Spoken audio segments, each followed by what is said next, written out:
PM ओली का इस्तीफा हो चुका है, जिसके बाद नेपाल में राजनीतिक संकट गहराता जा रहा है। सेना ने पूरे नेपाल को अपने कंट्रोल में ले लिया है। सेना और राष्ट्रपति की बैठक में आगे का रास्ता निकल सकता है। तो वहीं थोड़ी देर में जेनजी ने बड़ी बैठक बुलाई है। बैठक में आगे की रणनीति पर चर्चा होगी। जेनजी क्रांति का आज तीसरा दिन है। नेपाल में अब भी हालात सामान्य नहीं है। काठमांडू में कर्फ्यू लगा हुआ है। सेना ने संसद भवन, राष्ट्रपति भवन, सुप्रीम कोर्ट समेत अहम जगहों को अपने कब्जे में ले लिया है। इन सभी जगहों पर कल प्रदर्शनकारियों ने आगजनी की थी। प्रदर्शनकारियों ने पशुपतिनाथ मंदिर में भी घुसने की कोशिश की थी। इसके बाद सेना पशुपतिनाथ मंदिर में भी तैनात कर दी गई है। नेपाल आर्मी चीफ ने प्रदर्शनकारियों से बातचीत के लिए आगे आने की अपील की है। पिछले 2 दिनों में नेपाल कैसे तबाह हो गया, एक छोटी सी क्रांति ने नेपाल को कैसे बर्बाद कर दिया, इसकी वानगी आप इन तस्वीरों से लगा सकते हैं। ये 6 तस्वीर ही आपको बताएंगी कि नेपाल कैसे चंद घंटों में स्वाहा हो गया। नेपाल की जो सरकारी इमारतें हैं, नेपाल की जो बड़ी बड़ी इमारतें हैं, वो कैसे आग की लपटों में जलने लगी। संसद भवन पहले कैसा था आप देखिए, राष्ट्रपति भवन पहले कैसा था देखिए, सुप्रीम कोर्ट कैसा था वो देखिए। अब इसके नीचे आप देखिए संसद भवन का हाल क्या हो गया। राष्ट्रपति भवन, जहां कल इंडिया टीवी ने आपको सबसे पहले तस्वीर दिखाई थी, कैसे ऊंची ऊंची लपटें उठ रही हैं वो आप देखिए। सुप्रीम कोर्ट जो कल तक इंटैक्ट खड़ा हुआ था, वो आज काले धुएं के साए में नजर आ रहा है, काला पड़ चुका है। यानी यहां भी कल आग लगाई गई थी, यहां भी कल सब कुछ तबाह कर दिया गया था। तो जेनजी क्रांति, जेनजी आंदोलन या फिर जेनजी प्रदर्शनकारियों ने कल नेपाल की सड़कों पर जो कुछ किया, उसमें नेपाल में अशांति का माहौल है। आज का दिन तीसरा दिन है। आज सबसे बड़ी बात यह है कि सेना ने मोर्चा संभाल लिया है। कल सेना प्रमुख ने यह अपील की थी कि आप जो जेनजी है वो आगे आए, बातचीत के लिए तैयार रहे। ये कहा गया अभी संसद हो, राष्ट्रपति भवन हो, पीएम का निजी आवास हो, राष्ट्रपति का निजी आवास हो, कैबिनेट मिनिस्टर्स का घर हो, हर जगह सिर्फ और सिर्फ तबाही का मंजर देखने को मिल रहा है। जनता का गुस्सा इस कदर था कि कल तो नेताओं को सड़कों पर दौड़ा दौड़ा कर पीटा गया है। वित्त मंत्री हो, उन्हें सड़क पर दौड़ा दौड़ा कर पीटा गया। पूर्व प्रधानमंत्री की बीवी की जलकर मौत हो गई क्योंकि उनके घर को आग के हवाले कर दिया गया था। अभी आप ये सर्वोच्च न्यायालय यानी सुप्रीम कोर्ट की तस्वीर देख रहे हैं। सुप्रीम कोर्ट के मुख्य द्वार को कैसे आग के हवाले किया गया, ये आप देखिए। सुप्रीम कोर्ट में जितनी भी फाइलें थी वो जलकर राख हो गई। सुप्रीम कोर्ट परिसर में वाहनों में आग लगा दी गई। आईटी रूम में घुस गए, उन्होंने उसे भी आग लगा दी। मुख्य न्यायाधीश और मुख्य रजिस्ट्रार के जो कमरे हैं उनको जला दिया गया। 25,000 मामलों की फाइलें राख में तब्दील हो गई। तोड़फोड़ और आगजनी के कारण सुप्रीम कोर्ट की वेबसाइट बंद है। हालांकि डेटा बैकअप कर लिया गया था। न्यायाधीशों द्वारा तैयार किए गए कई फैसलों के रिकॉर्ड कंप्यूटर्स के साथ ही नष्ट हो गए हैं। तो ये बड़ा नुकसान जुडिशरी को भी पहुंचा है। और अब आलम यह है कि अदालत बंद रहेगी। जो केसेस की सुनवाई होनी थी, जिन इंपॉर्टेंट केसेस की सुनवाई होनी थी, वो अब नहीं हो पाएगी। अब देखिए सुप्रीम कोर्ट को कैसे चलाया गया था, उसकी एक और नई तस्वीर इस वक्त हम आपको दिखा रहे हैं। जो आपको जहां सर्वोच्च न्यायालय लिखा रहता है, जो सुप्रीम कोर्ट की पहचान है, उसी जगह को जला दिया गया। सर्वोच्च लिखा हुआ आपको नजर आ रहा होगा, लेकिन न्यायालय कहाँ है ये आप नहीं पकड़ पाएंगे क्योंकि इसे आग के हवाले कर दिया गया। इस बिल्डिंग को आग के हवाले कर दिया गया। कल कुछ ऐसा ही नेपाल की सड़कों पर हुआ था। हालांकि नेपाल में जेनजी प्रदर्शनकारियों की दोनों बड़ी मांगे मान ली गई थी। कल ही जो बैन था सोशल मीडिया पर वो हटा दिया गया था। इसके साथ ही साथ सरकार के खिलाफ, भ्रष्टाचार के खिलाफ ये लोग आंदोलन कर रहे थे, तो सरकार ने इस्तीफा दे दिया था। कल ही तख्ता पलट हो गया था। अब नेपाल में आगे क्या होगा, नेपाल में अशांति रहेगी या शांति बहाल होगा, ये अब देखने वाली बात है। इस वक्त एक और बड़ी खबर नेपाल के नवलपरासी से आ रही है। नेपाल के नवलपरासी वेस्ट जेल से 500 से ज्यादा कैदी फरार हो गए हैं। बताया जा रहा है कि जेल के अंदर कैदियों ने आगजनी की और रिहाई की मांग करते हुए नारे लगाए। पुलिस उन्हें नियंत्रित करने की कोशिश की, लेकिन इस दौरान ज्यादातर कैदी फरार हो गए। स्थिति को संभालने के लिए जेल के अंदर सेना, पुलिस और सशस्त्र पुलिस बल तैनात किया गया था। 18 जिलों से करीब 6,000 कैदी फरार हो गए हैं। तो कल नेपाल में जो हुआ उसका असर आज भी देखने को मिल रहा है। अलग अलग जगहों पर जो कारागार है नेपाल में, वहां से इस मौके का फायदा कैदियों ने उठाया है। जो अलग अलग मामलों में सजायाफ्ता कैदी हैं, वो अब नेपाल की सड़कों पर खुलेआम घूमेंगे।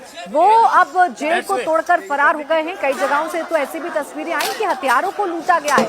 हालांकि जेनजी जो प्रदर्शनकारी हैं, उन्होंने सोशल मीडिया पर पोस्ट कर अपने आप को उससे अलग कर लिया और कहा कि ऐसा गलत है, ऐसे लोगों पर कार्रवाई होनी चाहिए। लेकिन फिलहाल हालात बद से बदतर हैं। कैदी कई जगहों से, कई जेलों से बाहर भाग रहे हैं, कैदी जो हैं वो फरार हो रहे हैं, ये तस्वीर देखने को मिल रही है। नीतीश चंद्र मेरे सहयोगी वीरगंज बॉर्डर से इस वक्त हमारे साथ हैं, क्योंकि भारत ने भी अपने बॉर्डर्स को इंटैक्ट कर दिया है। एसएसबी पूरी तरीके से तैनात है। अब नीतीश, आप बताइए क्या रिपोर्ट आपको मिल रही है बॉर्डर के उस पार से भी और इस पार से भी? देखिए, बॉर्डर पर सख्ती काफ़ी बढ़ा दी गई है। नेपाली आर्मी सड़कों पर है नेपाल में, और उसके बाद से ये साफ आदेश जारी कर दिया गया है। बजाबता जो नेपाल पुलिस है वो बॉर्डर के करीब आकर जो भारतीय सीमा पर जो तैनात पुलिस हैं, एसएसबी के जवान अधिकारी हैं, उनको इस तरह की जानकारी भी दी गई है कि किसी भी व्यक्ति को इस तरफ से दूसरी तरफ जाने का आदेश नहीं दिया जाए। मीडिया को भी जाने नहीं दिया जा रहा है। मैं लगातार कोशिश कर रहा हूं, लेकिन बार बार नेपाल पुलिस की तरफ से वहां रोक दिया जा रहा है। और कई लोग जो हैं वो भी यहां पर फंसे हुए हैं। मेरे पीछे देखिए, कई ऐसे लोग जो काफ़ी बीमार हैं, जिनका उधर कोई रिश्तेदार है या किसी वजह से उनका आना जाना है, ऐसे तमाम लोग यहाँ पर फंसे हुए हैं। और नेपाल की सड़कों पर आज की जो तस्वीरें हैं उसमें जेल ब्रेक की खबरें कई जगहों से आ रही हैं। 18 जिलों से अब तक ऐसी खबरें आ गई हैं और करीब 6000 कैदी जो हैं वो निकल चुके हैं। वीरगंज में भी आज कोशिश की गई थी, हालांकि वो कोशिश कामयाब नहीं रही। वीरगंज में दीवार तोड़ने की कोशिश की गई थी, लेकिन नेपाली जो सेना है वो पहुंची, काफी फायरिंग हुई वहां पर। नेपाल में जो अशांति है, नेपाल में जो अस्थिरता है, उसका फायदा अब कैदी उठा रहे हैं और कई जगह जेल ब्रेक की खबर सामने आ रही है। शुक्रिया आपका नीतीश तमाम जानकारी के लिए। इस बीच नेपाल से एक और बड़ी खबर आ रही है। नेपाल आर्मी ने अब पूरे नेपाल पर कंट्रोल करते हुए पूरे नेपाल में कर्फ्यू लगा दिया है। नेपाली आर्मी ने आज पूरे नेपाल में कर्फ्यू लगाने का ऐलान किया है। नेपाल आर्मी ने कल सुबह 6 बजे तक कर्फ्यू लगाने का ऐलान किया। इस दौरान लोगों को घरों से निकलने पर पाबंदी लगा दी गई है। 2 दिन से नेपाल की सड़कों पर जो हो रहा था उसको देखते हुए आज नेपाल की आर्मी ने मोर्चा संभाला हुआ है। नेपाल में हालात बेहद खराब हैं। जगह जगह प्रदर्शनकारियों का तांडव है। सेना मोर्चे पर है, लोग भाग रहे हैं। बहराइच में भारत नेपाल सीमा पर नेपालियों की लंबी कतार लग गई है। हमारे सहयोगी विशाल प्रताप सिंह ने नेपालगंज बॉर्डर से एक रिपोर्ट भेजी है, उसे आप देखिए। हम इस समय इंडो नेपाल बॉर्डर पर मौजूद हैं, जहां पर नेपालगंज नेपाल का हिस्सा पा जाता है और रुपहडिया बॉर्डर की अगर बात कर लें तो ये इंडियन टेरिटरी का हिस्सा है। लेकिन जो लोग भी नेपाल से इंडिया आ रहे हैं, क्योंकि बहुत ज्यादा वहां बवाल हुआ है, प्रदर्शन हुआ है, तो जो लोग भी नेपाल से इंडिया में आ रहे हैं, चाहे वो इंडिया के रहने वाले हों या फिर वो नेपाल के रहने वाले हों, सीमा सशस्त्र बल यानी कि एसएसबी उनकी बाकायदा चेकिंग कर रही है, उनके सामानों की फ्रिस्किंग कर रही है और कोई भी अराजक तत्व नेपाल से इंडिया में शेल्टर के लिए ना आने पाए, इसको लेकर के इंश्योर कर रही है एसएसबी यानी कि सीमा सशस्त्र बल। यहाँ पे महिलाओं के लिए अलग लाइन लगाई गई है, पुरुषों के लिए अलग लाइन लगाई गई है। सबके वैलिड डॉक्यूमेंट देखे जा रहे हैं, सबके जो भी सामान लेके आ रहे हैं उसकी सामानों की चेकिंग हो रही है, फ्रिस्किंग हो रही है, ताकि कोई भी गलत गतिविधि करने वाला शख्स, अराजक तत्व यहां से ना निकल सके। और अपने सामानों की भी बाकायदा देखिए फ्रिस्किंग, एक एक सामानों की खोल की जा रही है। मेटल डिटेक्टर भी यहां पर लगा हुआ है, फ्रिस्किंग मशीन भी यहां पर लगी हुई है और मैनुअल चेकिंग भी की जा रही है, ताकि सभी सामानों को कायदे से देखा जा सके, इंश्योर किया जा सके। और एसएसबी के लोग बाकायदा अपने हाथों में पेपर्स भी रखे हुए हैं, डॉक्यूमेंट भी रखे हुए हैं कि कोई भी अराजक तत्व किसी भी कीमत पर यहाँ से किसी भी कीमत पे किसी भी हाल में निकलने ना पाए। आप लोग नेपाल से आए हैं, क्या नाम है आपका? शंकर रवेगा। यहाँ पे आप लोग नौकरी करते हैं, क्या करते हैं? नौकरी करते हैं। नेपाल के क्या हालात हैं इस समय? नेपाल का बहुत बुरा है, धीरे धीरे ठीक हो रहा है, धीरे धीरे या प्रदर्शन चल रहा है? अभी प्रदर्शन चल रहा है। आप लोग इंडिया में रोजगार के लिए आते हैं? हाँ, हम तो हमारे दमाने के लिए अभी भी लेकिन चल रहा है प्रदर्शन वहाँ? चल रहा है। आप लोग भी सर नेपाल से ही है? नेपाल से क्या करने इंडिया आते हैं आप लोग? वहाँ नौकर करना आते हैं। जो नेपाल के हालात इस समय चल रहे हैं वो हालात खराब हैं काफी। हालात बहुत सारे खराब है। कल फिर मेरे घर के जमीन नजदीक है, वहाँ पे थोड़ा टायर सा 2-4 बाइक जला दिया, थोड़ा एसएससी रूम का उतना किया है। आप लोग अपने डॉक्यूमेंट लेकर के आए हैं, क्या इसको क्या बोलते हैं? मेरा ये डॉक्यूमेंट है सर, ये डॉक्यूमेंट है, इसको देखेंगे एसएसबी के लोग बाकायदा, नेपाली डॉक्यूमेंट है। और उसके बाद अलावा रिन्यू करने गया था, नेपाल सरकार ने बंद कर दिया सर। देखिए रिन्यू करने के डॉक्यूमेंट भी लेकर के आ रहे हैं और इसको बाकायदा देखा जाएगा। बंद कर दिया पूरा बैंक बैलेंस, इसलिए से यहाँ करता था, अभी 2-4 पैसा है यहीं से निकालूंगा सर। तो पैसा है, नौकरी है इंडिया में, इसलिए नेपाल के लोग इंडिया में भी आते हैं। जो महिलाएं आ रही, देखिए महिलाओं की भी बाकायदा यहाँ पर चेकिंग हो रही है, फ्रिस्किंग हो रही है। जो उनके मोबाइल है उसमें डॉक्यूमेंट को भी चेक किया जा रहा है और तमाम सारे लोग यहाँ पर देखे जा रहे हैं जो कि अंदर अपनी फ्रिस्किंग करवाने के बाद फिलहाल यहाँ पर जाएंगे। आप भी नेपाल से इंडिया आए हैं? हाँ जी, नेपाल। नौकरी करते हैं, क्या करते हैं? हाँ, मेरा ट्रैवल्स का काम है। हाँ। किस तरीके के हालात हैं इसमें नेपाल में? कल तो एकदम बुरा था, कल तो पूरा सब खत्म था। आज क्या है, आज चाहे कुछ अभी बेटर है, हालात थोड़ा ठीक हुआ है। क्योंकि नेपाली सेना रोड में आ गया है अभी, नेपाली सेना के वजह से, और माहौल अभी ठीक है। अभी जो प्रदर्शन किया गया भ्रष्टाचार को लेकर, तमाम मुद्दों को लेकर के, उसको आप लोग सही मानते हैं? एकदम बिल्कुल सही, बिल्कुल सही। तो सरकार से नाराज थे? हम तो नेपाल सरकार से नाराज तो नहीं, पूरा बुरा हालत था नेपाल की सरकार, पूरा नेपाल का पूरा हालत खत्म कर दिया था पूरा। इसलिए आप लोग को नौकरी करने के लिए इंडिया आना पड़ता है? हाँ, वही नेपाल से तो हमको इंडिया ही अच्छा लगता है। अब नेपाल में सोशल मीडिया पर बैन लगाने के खिलाफ 8 सितंबर को जेनजी क्रांति शुरू हुई, जिसने नेपाल में तख्ता पलट कर दिया।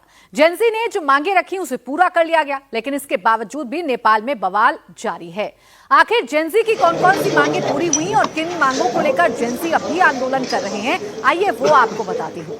डिमांड नंबर 1 थी सोशल मीडिया पर बैन हटे, जिसे मान लिया गया और सोशल मीडिया पर से बैन को हटा लिया गया।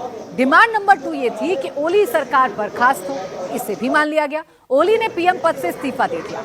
इसके अलावा जो मांगे पूरी नहीं हो पाई वो हैं डिमांड नंबर 3 मौजूदा संसद भंग हो, डिमांड नंबर 4 नए सिरे से चुनाव हो, डिमांड नंबर 5 अंतरिम सरकार बनाई जाए, डिमांड नंबर 6 गोली चलाने वालों पर एक्शन लिया जाए। अब आप ये हिल्टन होटल की तस्वीर आप देख रहे हैं। ये हिल्टन होटल जिसे कल जेनजी प्रदर्शनकारियों ने जला दिया था, और ये होटल कैसे तबाह हो गया है और अब ये सिर्फ और सिर्फ खंडहर के तौर पर नजर आ रहा है।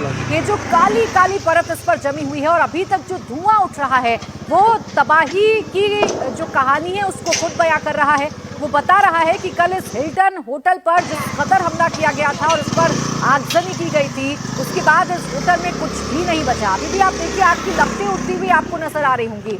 आग इतनी भयानक कि कल ही आग लगाई गई, इसका असर आज भी देखने को मिल रहा है। जगह जगह अभी भी सामान बिखरा हुआ है, तोड़फोड़ के निशान अभी भी हैं, जले हुए सामान बिखरे हुए हैं। हालांकि आज आर्मी ने कर्फ्यू जरूर लगा दिया है ताकि आज नेपाल में शांति रहे। विशाल सिंह मेरे सहयोगी इस वक्त हमारे साथ जुड़ गए, नेपालगंज से हैं। आप बताइए विशाल, शांति है, सेना की मौजूदगी है या अभी भी कुछ घटनाएं हैं जो चिंता बढ़ा सकती हैं?